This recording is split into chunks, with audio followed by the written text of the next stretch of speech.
হুম, বলো।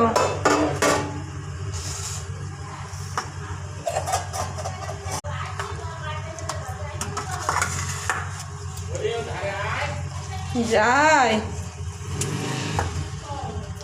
এখন।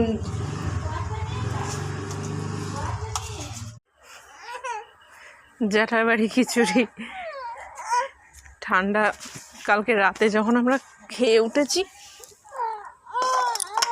সেই সময় জ্যাঠা এসে বলে তো জেঠি পাঠিয়েছে, আর খাওয়া যায়নি, তাই ঠান্ডা খিচুড়ি একটু নিয়ে বসলাম। এই তো মাম্মা, এই যে